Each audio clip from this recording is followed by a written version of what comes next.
बारामतीमध्ये आकाश मोरे आणि माजी आमदार आकाश मोरेंचे वडील विजयराव मोरे यांच्याशी आमचे प्रतिनिधी बातचीत करतायत. आपण थेट पाहूयात.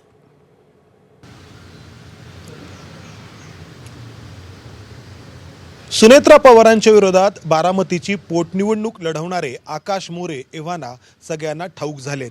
मात्र पवारांच्या म्हणवणाऱ्या बारामतीमध्ये काँग्रेसचं अस्तित्व अबाधित ठेवण्याचा प्रयत्न करणाऱ्या या मोरे कुटुंबाचा इतिहास मोठा रंजक आहे. सगळ्यांनी तो माहीत करून घ्यायला हवा. आपल्यासोबत आकाश मोरे यांचे वडील माजी आमदार विजयराव मोरे आहेत. शरद पवारांच्याही आधी त्यांनी बारामतीमध्ये त्यांचं म्हणून राजकारण सुरू केलं होतं.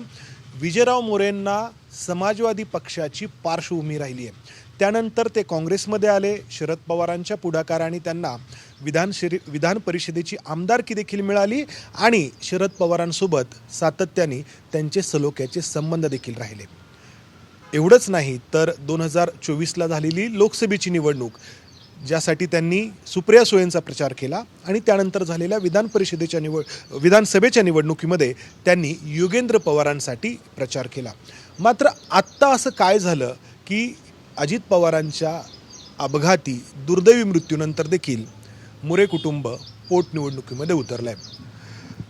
नमस्कार, ABP माझामध्ये तुम्हा सगळ्यांचं स्वागत. आपण सिनियर मोरेंपासून सुरुवात करूयात. तुमचा हा जो काही इथला प्रवास आहे तर तो सुरुवातीपासून तुम्ही कसा सांगाल? म्हणजे समाजवादी पक्षामध्ये तुम्ही किती साली आलात आणि त्यावेळी इथली परिस्थिती काय होती? मी 63-64 साली पुण्याच्या लॉ कॉलेजमध्ये शिक्षण घेत होतो.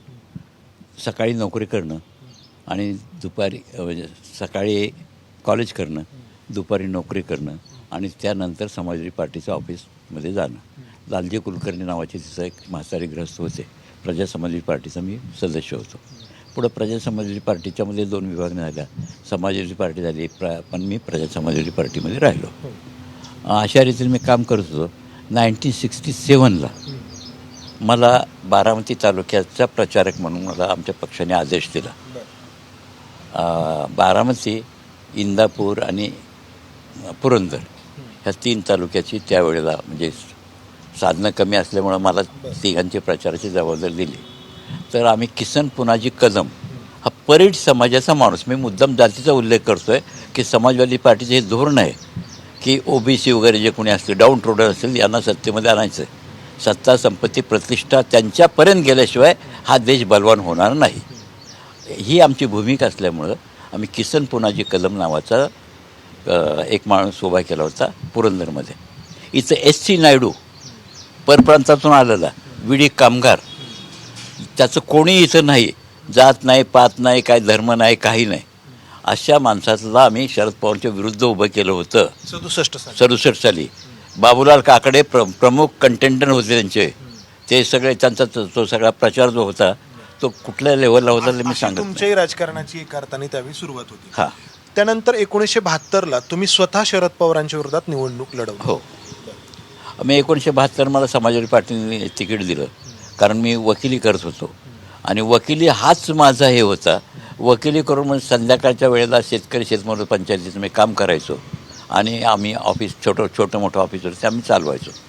त्याच्या अगोदरचे 71 साली मी रामराव काकडे नावाच्या माणसाचे म्हणजे आमचे मित्र होते, ते वकीलच होते, त्यांची लोकसभेची निवडणूक लढवली होती. त्यामुळं मी परत एकदा लाईमलाईटमध्ये आलो होतो इथं. आणि समाजवादी पार्टीला आमच्या इथले वायस कानेटकर वगैरे, गणी आचार होते, हे सगळे छोटे छोटे लोक जे होते त्या सगळ्या लोकांनी मला हे म्हटलं की तुम्ही लढवायला पाहिजे. माझी फारशी परिस्थिती नसताना. ABP माझा, उघडा डोळे बघा नीट.